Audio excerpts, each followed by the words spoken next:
नमो बुद्धाय मित्रांनो, आज आपण एक विचारप्रवर्तक आणि रोचक कथा सुरू करूया। आपल्याला अनेकदा जे ऐकायला मिळतं आणि जे आपण समजतो ते नेहमीच सत्य नसतं। तुम्ही अनेक महापुरुषांच्या, बुद्ध पुरुषांच्या गोष्टी ऐकल्या असतील। त्या ऐकताना तुमच्या मनात कधी प्रश्न आला आहे का? हे सांसारिक जीवन खरंच व्यर्थ आहे का? फक्त आध्यात्मिक जीवनच जगावं का? स्वतःच्या शोधात रमावं का? की संसारातील सुखसोयींचा आनंद घ्यावा? जे लोक या सांसारिक व्यवहारात गुंतलेले आहे त्यांचे जीवन निरर्थक आहे का?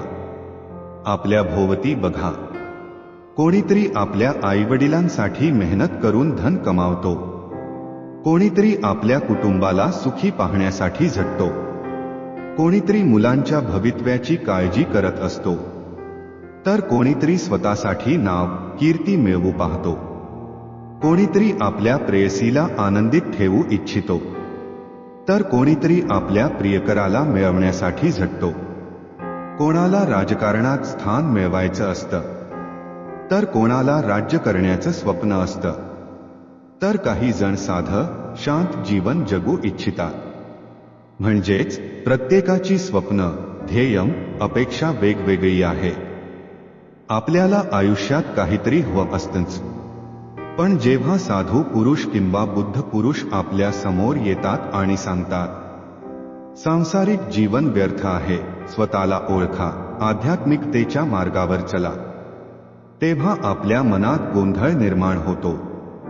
आपण द्विधा मनःस्थितीत जातो। मग आपण सांसारिक जीवन जगावं का नाही? बहुधा तुमच्या सोबतही असं कधी ना कधी झालंच असेल। तुमच्या मनातही असे प्रश्न नक्की आले असतील। तर चला मित्रांनो, आता ही गोंधळाची अवस्था एका सुंदर कथेतून समजून घेऊया। एकदा महात्मा बुद्ध नगरवासियांना उपदेश देत होते। बुद्ध शांत, गंभीर स्वरात म्हणाले, या संसारात फसू नका, संसाराच्या वर उठून चला। जेव्हा तुम्ही संसाराच्या वर उठता तेव्हाच खऱ्या अर्थाने संसाराला जगू शकता। जो संसाराच्या मोहजालात अडकतो, ज्याने आपली बुद्धी आणि विवेक वापरला नाही आणि वाईट कर्मात गुंतला, तो पुढील काळात भयंकर दुःख भोगतो, कारण त्या दुःखांचे मूळ त्याचं स्वतःचं कर्म असतं। म्हणूनच तुम्ही सर्वांनी संसारातील मोहमाया, इच्छा, लोभ, क्रोध, द्वेष यांपासून सावध राहूनच आपले कर्म करा। इतका उपदेश देऊन महात्मा बुद्ध तिथून निघून गेले। त्यावेळी नगरातील सर्वात श्रीमंत व्यापारीही तिथे बसून हा उपदेश ऐकत होता। बुद्धांच्या शब्दांचा त्याच्या मनावर खोल परिणाम झाला। त्याचं मन हळूहळू सांसारिक व्यवहारांपासून दूर जाऊ लागलं। त्याला आपला व्यापार, संपत्ती, कुटुंब सगळं व्यर्थ वाटू लागलं। काळ जात असताना त्याने व्यापाराकडे लक्ष देणं पूर्णपणे थांबवलं। पाहता पाहता एकेकाळी उंच भरारी घेणारा त्याचा व्यवसाय कोसळू लागला। कुटुंबीय चिंतेत पडले, कारण तो सारखं एकच म्हणू लागला, हे धन, ही संपत्ती सगळं बेकार आहे, हे सगळं मोहमाया आहे। नाती-गोती, संसार हे सगळं वासनांचं जाळं आहे। जीवनाचं खरं तत्व म्हणजे मुक्ती, आणि आता मला फक्त तिचीच तहान आहे। काळ लोटला आणि जो नगरातील सर्वात श्रीमंत होता, तो आता सर्वात गरीब झाला। त्याचं कुटुंब रस्त्यावर आलं, व्यापार नष्ट झाला, घर उद्ध्वस्त झालं। एके दिवशी घरात खायला धान्याचं एक दाणंही उरलं नव्हतं। कुटुंबातील प्रत्येक जण उपाशी होता। तेव्हा व्यापारी स्वतःशी बोलू लागला, मी काय केलं? सर्व काही चांगलं चाललं होतं, पण मी स्वतःच्या हातांनी सगळं उद्ध्वस्त केलं। आज माझं कुटुंब भुकेलं आहे, त्यांच्यासाठी मी काहीच करू शकत नाही। त्याच्या मनात कटू विचार येऊ लागले, मी तर कुठेच नाही राहिलो, मला ना मुक्ती मिळाली ना संपत्ती। आता थोडं थोडं अन्न मिळवण्यासाठी मला रोज मेहनत करावी लागते, तेव्हाच माझ्या कुटुंबाला 2 वेळचे जेवण मिळतं। कुटुंबाची अशी हालाखी पाहून त्याचं हृदय तुटत होतं. तो खूपच व्यथित झाला, मनाने खचला. मित्रांनो, या गोष्टीतून आपल्याला कळतं की बुद्धांचे उपदेश हे जीवन टाकून देण्यासाठी नसतात, तर जीवन योग्य पद्धतीने जगण्यासाठी असतात. अर्थन समजून घेतल्यास ज्ञानही विनाशाचं कारण ठरू शकतं. एक दिवस असह्य परिस्थितीने त्रस्त होऊन तो व्यापारी घरातून निघून गेला. रस्त्यावर चालताना त्याच्या मनात विचारांचा भडका उडाला. आता मी कुठे जाऊ? कोणाकडे मदत मागू? शेवटी माझ्यासोबत कोण उरेल? क्षणभरात त्याला आठवलं, माझ्या या अवस्थेसाठी जर कोणी जबाबदार असेल तर ते महात्मा बुद्धच आहे. त्यांच्यामुळेच मी आज या दुर्दशेला आलो आहे. मी माझ्या मार्गावर चांगलाच चाललो होतो. माझा व्यापार दिवसेंदिवस वाढत होता. पण त्यांच्या गोष्टी ऐकल्या त्या दिवसापासून माझं मन विचलित झालं. मला कळेना की मी जे जीवन जगत आहे तेच खरं आहे की ते जे सांगतात ते खरं आहे. त्यांच्या गोडगोड बोलण्यांनी मी माझं सर्व काही गमावलं. आता मला त्यांच्याचकडे जावं लागेल. मनात तीव्र राग घेऊन 2 दिवसांच्या लांब प्रवासानंतर तो थेट महात्मा बुद्धांच्या विहारात पोहोचला. त्याच्या चेहऱ्यावर संताप स्पष्ट दिसत होता. तो थेट बुद्धांसमोर जाऊन म्हणाला, हे बुद्ध, तुमच्याकडे ना काही ज्ञान आहे, ना तुम्ही खरं सत्य प्राप्त केलं आहे. तुम्ही फक्त भोळ्या भाबड्या लोकांना फसवता. गोड बोलण्यांनी त्यांना मोहित करता. लोकांच्या साधेपणाचा फायदा घेऊन स्वतःची कीर्ती आणि प्रशंसा करवून घेता. तुम्ही आम्हाला अशी स्वप्न दाखवता जी कधीही पूर्ण होऊ शकत नाही. मी एक साधा सरळ माणूस होतो. त्या नगरातील सर्वात श्रीमंत व्यक्तींपैकी एक होतो. तुमच्याशी भेट होण्यापूर्वी माझ्याकडे धनसंपत्ती मुबलक होती. सर्व सुखसोयी होत्या. जीवन समाधानकारक होतं. पण तुमचा उपदेश ऐकल्यानंतर मी इतका प्रभावित झालो की तुमच्या शिकवणीचं पालन करू लागलो. मी संसाराशी जोडणाऱ्या सर्व गोष्टी सोडल्या. सर्व मोहमाया त्यागली. आज पहा, माझं संपूर्ण कुटुंब भिकारी झालं आहे. एक लहानशा झोपडीत राहतो. 2 वेळच्या अन्नासाठी रोज जीव तोड मेहनत करावी लागते. तुमच्यामुळे मी पूर्णपणे उद्ध्वस्त झालो आहे. व्यापाऱ्याचं बोलणं शांतपणे ऐकून महात्मा बुद्ध हलकेसे हसले आणि म्हणाले, ठीक आहे, पण मला सांग, शेवटी तुझ्यासोबत नेमकं काय झालं आणि माझ्या उपदेशाचा तू काय अर्थ काढलास? त्यावर व्यापाऱ्याने सर्व गोष्ट स्पष्ट सांगितली. तुम्ही म्हणता की धनाची इच्छा, ही कामना, ही वासना सगळं वाईट आहे. तुम्ही सांसारिक जीवनाला वाईट म्हणता आणि स्वतः मात्र संसारात येऊन भिक्षा मागता. तुम्ही आध्यात्मिक जीवनाला चांगलं म्हणता. पण माझा एक प्रश्न आहे, या आध्यात्मिक जीवनातून माणसाला नेमकं काय मिळतं? तुम्ही म्हणाला होतात की यातून सुख मिळतं. पण मी जेव्हापासून आध्यात्मिक जीवन स्वीकारलं आहे तेव्हापासून मला फक्त दुःख मिळालं आहे. परंतु माझ्याकडे जे काही होतं ते सगळं मी गमावून बसलो आहे. तुम्ही लोकांना खोट्या स्वप्नांच्या जाळ्यात अडकवून अंधाराकडे ढकलता. हे सत्य नाही का? यावर महात्मा बुद्ध शांतपणे हसले आणि म्हणाले, भते, तुम्ही इतक्या दूरवरून आला आहात, थकलेले आहात. आत्तासाठी थोडी विश्रांती घ्या. रात्री मी स्वतः तुमच्या सर्व प्रश्नांची उत्तरे देईन. सुरुवातीला त्या व्यक्तीने नकार दिला, पण बुद्धांच्या आग्रहामुळे तो मान्य झाला आणि आश्रमात जाऊन विश्रांती घेऊ लागला. रात्र झाली. महात्मा बुद्ध त्या व्यक्तीकडे आले आणि म्हणाले, भते, मी एका व्यक्तीची एक अद्भुत गोष्ट ऐकली. तो सांगत होता की एक हत्ती हवेत उडत होता आणि आपल्या पायांनी हवेला जोरजोरात लाथा मारत होता. त्याने हेही पाहिलं की एक मोठी मासळी जमिनीवर आपल्या पायांनी चालत होती आणि एक कुत्रा समुद्राच्या तळाशी श्वास घेत होता. इतकं सांगून बुद्ध शांत झाले. तो व्यापारी चकित होऊन म्हणाला, हे तथागत, मग पुढे काय झालं? तुम्ही थांबलात का? बुद्धांनी विचारलं. भते, तुम्हाला खरंच वाटतं का की हे घडू शकतं? तो व्यापारी म्हणाला, हे बुद्ध, तुम्ही सांगत आहात म्हणजे ते नक्कीच खरं असेल. तुम्ही ज्ञानी आहात, सत्यप्राप्त आहात. त्यामुळे तुमच्या मुखातून निघालेला प्रत्येक शब्द मला सत्यच वाटतो.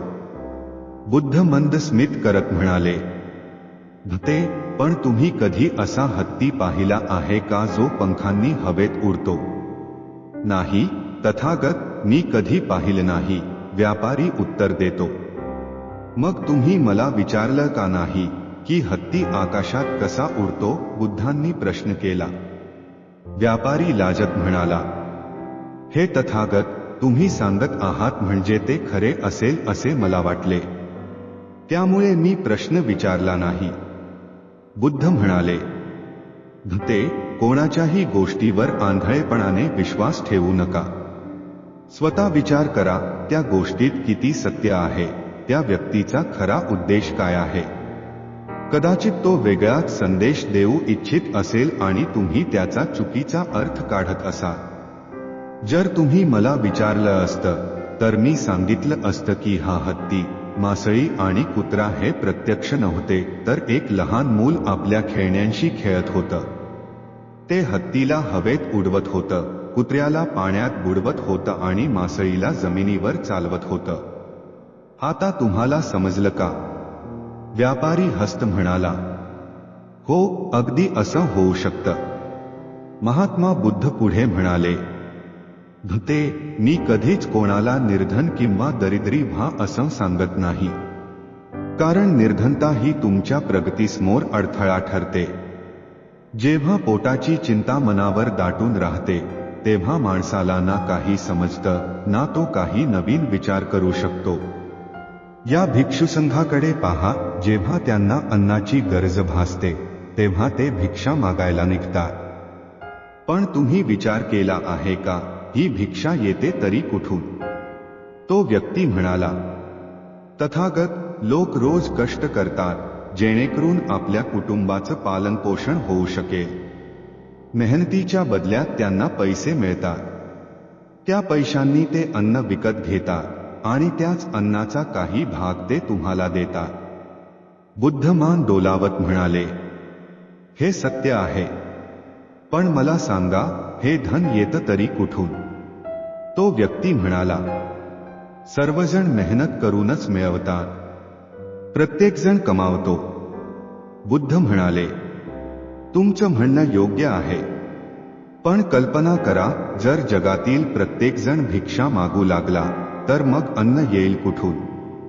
धान्य पिकवणार कोण? व्यापार करणार कोण? लोकांच्या सुरक्षेसाठी आवश्यक असलेला निधी कुठून जमा होईल? आणि समाजाच्या गरजा कशा पूर्ण होतील? हे ऐकून तो व्यक्ती थोडा गोंधळला आणि म्हणाला, पण हे तथागत, तुम्हीच तर म्हणता की माणसाची इच्छा, कामना, वासना, लोभ आणि क्रोध हे सारे त्याचे विकार आहे. यांपासून दूर राहिलं पाहिजे, तेव्हाच आत्मज्ञान प्राप्त होतं. बुद्ध हसून म्हणाले, भते, मी आजही तेच सांगत आहे, माणसाने या सर्वांपासून दूर राहावं. तेव्हा तो व्यक्ती बुद्धांच्या बोलण्यातच म्हणाला, हे तथागत, पण संसार तर याच गोष्टींवर चालतो. यांशिवाय हे जग कसं चालेल? प्रत्येकाला पैशांची गरज असते. पैशांशिवाय तो आपल्या कुटुंबाला कसं चालवेल? अन्न कुठून आणेल? आणि जर त्याला पैसेच मिळाले नाहीत तर तो उपाशी मरेल. महात्मा बुद्ध शांतपणे म्हणाले, भते, संसार या गोष्टींमुळे चालत नाही, उलट ह्याच गोष्टींमुळे तो बिघडतो. तो व्यक्ती थोडा गोंधळून म्हणाला, हे तथागत, मग तुम्ही नेमकं काय सांगू इच्छिता? मला तुमचा अर्थ कळत नाही. संसारात इच्छा, कामना, वासना आणि क्रोधच आहे. आणि जेव्हा आपण यांचा त्याग करतो तेव्हा आपण आध्यात्मिक मार्गावर म्हणजेच मुक्तीच्या वाटेवर जातो, म्हणजेच आपण संन्यासी होतो.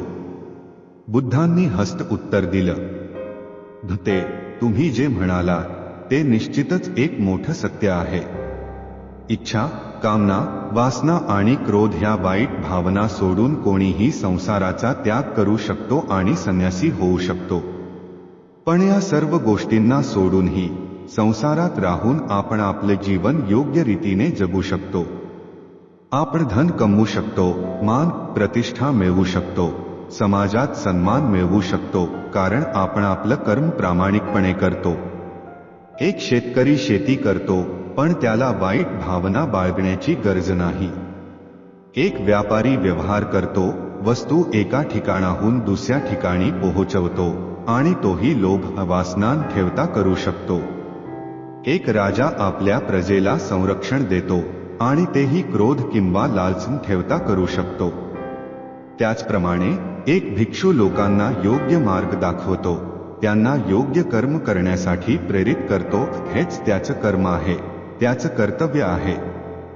जागृत होऊन विवेकाने आपली कर्तव्ये पार पाडणारा मनुष्य तोच खरा संन्यासी आहे, तोच खरा भिक्षू आहे.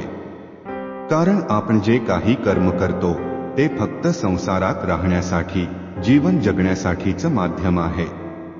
त्या कर्माशिवाय आपण काहीही साध्य करू शकत नाही. आणि आपल्या सर्व गुणांचा अंतिम उद्देश जागृत होणं, स्वतःला ओळखणं आणि स्वतःला जाणून घेणं हाच आहे. एकदा अंतःकरणात ज्ञानाचा प्रकाश प्रकट झाला की माणूस जे काही करतो ते सांसारिक असो वा संन्यासी, त्याचा सार एक राहतो. यावर तो व्यक्ती बुद्धांना विचारतो, हे बुद्ध, पण मी पाहिलं आहे की आपल्या संघात असे लोकही असतात जे आपलं कुटुंब सोडून आले आहे, आई वडील पत्नी मुले यांना सोडून आले आहे.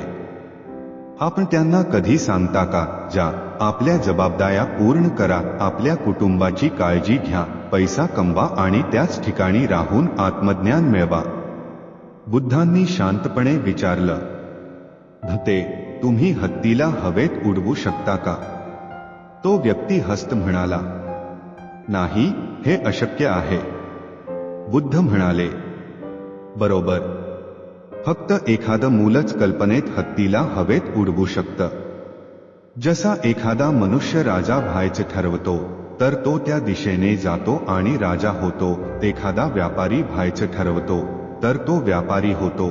तसंच ज्या मनुष्याला आत्मज्ञान मिळवायचं आहे त्याला सर्व काही सोडावं लागतं.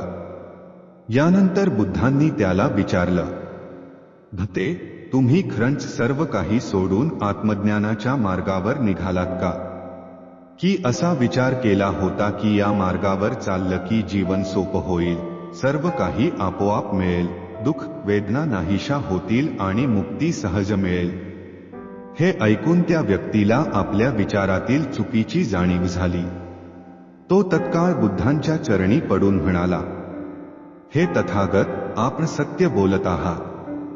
माझा व्यापार बुडत होता म्हणून मला वाटलं की सर्व काही सोडलं तर सर्व काही मिळेल, काही करण्याची गरज नाही आणि दुःख कायमच्या नाहीसं होईल. त्याच विचाराने मी इथे आलो. बुद्ध म्हणाले, भते, भिक्षू होणं काही सोपं नाही. यासाठी एक एक करून सर्व प्रिय वस्तू ज्या मनाला अतिशय जवळच्या आहे त्यांचा त्याग करावा लागतो. फक्त त्यागानेच हा मार्ग साधता येतो. तर सांगा, तुम्ही खरंच भिक्षू होण्यासाठी तयार आहात का? बुद्धांनी पुन्हा विचारलं, भते, तुम्ही सर्व काही सोडून आध्यात्मिक मार्गावर पुढे जायला तयार आहात का? त्यावर तो व्यक्ती नम्रपणे म्हणाला, हे तथागत, मला माझी चूक समजली आहे. मला भिक्षू बनायचं नाही. मी व्यापारीच राहीन आणि माझं सांसारिक जीवन जगत राही. पण माझ्या मनात अजूनही एक प्रश्न आहे. जर तुमची आज्ञा असेल तर तो तुम्हाला विचारू इच्छितो. बुद्धांनी संमती दिली. तो व्यक्ती म्हणाला, हे तथागत, तुम्हीच म्हणता की पैसा, प्रतिष्ठा आणि अहंकार हे दुःखाला जन्म देतात आणि संसारात याच गोष्टी आहेत मग इथे आणखी काय आहे? जर संसारात जगायचं असेल तर हे सर्व करावंच लागतं ना? बुद्ध हलकेच हसले आणि विचारले, भते, तुम्हाला भूक लागली आहे का? तो म्हणाला, हो तथागत, मला खूप भूक लागली आहे. बुद्धांनी त्याला पोटभर जेवण दिलं आणि म्हणाले, घ्या, आणखी खा, हे सगळं तुमच्यासाठीच आहे. तो व्यक्ती हसत उत्तरला, हे तथागत, मी आधीच खूप जेवलो आहे. आता माझ्या पोटात जागा नाही. जर मी आणखी खाल्लं तर पोट दुखेल आणि वेगवेगळे त्रास सुरू होतील. बुद्ध शांतपणे म्हणाले, भते, हाच तर मी तुला सांगण्याचा प्रयत्न करतोय. जितकी गरज आहे तितकंच खा, तसंच जितकी आवश्यकता आहे तितकंच धन कमवा. कारण प्रत्येक गोष्ट जर मर्यादेपलीकडे गेली तर ती नक्कीच नुकसान करते, मग ते धन असो, इच्छा असो, लोभ असो किंवा वासना असो. मर्यादा ओलांडल्या की त्या तुम्हाला दुःख देतील, पण जर त्यांना नियंत्रणात ठेवलं तर त्या कधीच तुम्हाला त्रास देणार नाही. उलट तुम्ही नेहमी सुखी राहाल. महात्मा बुद्ध पुढे त्या व्यक्तीला म्हणाले, भते, धन कमावणं आवश्यक आहे, कारण धनाची कमतरता नसावी, अन्नाची कमतरता नसावी आणि कोणत्याही कामाला आवश्यक ती इच्छा असावी. पण त्याचबरोबर हे लक्षात ठेवा की इच्छा अति होऊ नये. मी तुला हाच संदेश देतो आहे, मध्यम मार्ग पाळा. ना कमी ना जास्त. जा, तुझा व्यापार कर, आपलं कर्म करत राहा. फक्त स्वतःसाठीच नाही तर इतरांच्याही भल्यासाठी कार्य कर. कारण जेव्हा तू आपल्या सांसारिक कामातून लोकांचं भलं करतोस तेव्हा तुझ्यात आणि एखाद्या संन्याशात किंवा भिक्षूमध्ये काहीही फरक राहत नाही. फक्त मार्ग वेगळे असतात, पण ध्येय एकच असतं. आणि मार्गावरून चुकू नयेस म्हणून अशा लोकांच्या संगतीत राहा जे तुला आत्मज्ञानाच्या सरळ वाटेवर घेऊन जातील, जे सांसारिक जीवनातून एक वेगळ्या उन्नत जीवनात प्रवेश करतात. तेच तुझी मदत करतील, तुला बळ देतील आणि तुला विचलित होऊ देणार नाही. ते तुला आध्यात्मिक प्रवासात सतत पुढे नेत राहतील. इतकं सांगून महात्मा बुद्ध शांत झाले. तो व्यक्ती त्यांच्या चरणी प्रणाम करून म्हणाला, हे तथागत, तुमची शिकवण वेगळीच आहे. तुम्ही जे सांगता त्यामागे नेहमीच एक गूढ पण सोपा आणि सरळ अर्थ असतो, जो आपण लगेच समजू शकत नाही. तुमच्याकडे चमत्काराचं आश्वासन नाही, पण तुमच्याकडे असा मार्ग आहे की ज्यावर चालून मी नक्कीच आध्यात्मिक प्रगती करू शकतो, माझं आणि इतरांचेही कल्याण साधू शकतो. माझी चूक होती की मी तुमच्या वचनाचा चुकीचा अर्थ घेतला. एक व्यापारी असूनही मी माझं कर्म सोडून दिलं. मला वाटलं आता सर्व काही आपोआप होईल, पण सत्य हे आहे की आपोआप काहीच होत नाही. आपण प्रयत्न करतो, मेहनत करतो, तेव्हा फळ मिळतं. पण जर आपण प्रयत्नच सोडून दिले तर जीवनाची नदी आपल्याला प्रवाहासोबत वाहून नेते आणि मग आपल्या हातात काहीच राहत नाही. हेच माझ्यासोबत घडलं आहे. हे तथागत, आजपासून मी तुम्हाला वचन देतो की मी माझं कर्म प्रामाणिकपणे पार पाडी. तुम्ही दाखवलेल्या मार्गावर पूर्ण निष्ठेने चाली. एक चांगला व्यापारी आणि एक चांगला माणूस म्हणून मी जगात राही. आत्मज्ञानाच्या मार्गावर चालत माझी कर्म करत राही. हे बोलून तो व्यक्ती बुद्धांना वंदन करून तेथून परतला. मित्रांनो, आपल्या सोबतही काहीसं असंच घडतं. जेव्हा आपण एखाद्या सिद्ध पुरुषांचे बोलणे ऐकतो तेव्हा अचानक वाटतं, हे सांसारिक जीवन व्यर्थ आहे. आपण आजवर जे काही मिळवलं, जे काही कर्म केलं, ते सगळं निरर्थक आहे. दुनियादारीच्या सगळ्या गोष्टी व्यर्थ आहे. आता आपल्याला फक्त आत्मज्ञानाच्या मार्गावरच चाललं पाहिजे, हाच खरा मार्ग आहे. पण आपण कधीच आपल्या अंतरंगात डोकावून पाहत नाही की आपल्याला खरोखरच आत्मज्ञानाची गरज आहे का? कधी कधी फक्त आपला काळ वाईट चाललेला असतो, जीवनात अडथळे आलेले असतात आणि आपल्याला कोणताही मार्ग दिसत नाही. तेव्हा आत्मज्ञानाचा मार्ग आकर्षक वाटतो. पण उद्या जर आपला काळ चांगला असेल, जीवन सुखमय असेल, तेव्हा हेच आत्मज्ञान आपल्याला आठवतही नाही. यासाठीच जे ख्या अर्थाने आत्मज्ञानाच्या मार्गावर चालतात, त्यांच्यासाठी सुखदुःख यात काहीही फरक नसतो. त्यांना त्यांच्या व्यवसायाचाही, सांसारिक गुंतागुंतीचाही काही फरक पडत नाही. ते फक्त आत्मज्ञानाच्या साधनांचा आधार घेत आनंदाने वाटचाल करत राहतात आणि आपल्या ध्येयापर्यंत पोहोचतात. मित्रांनो, मला आशा आहे की ही कथा ऐकून तुमच्या जीवनात काही चांगले बदल घडतील. या कथेतून तुम्हाला काय शिकायला मिळालं ते कमेंटमध्ये नक्की सांगा.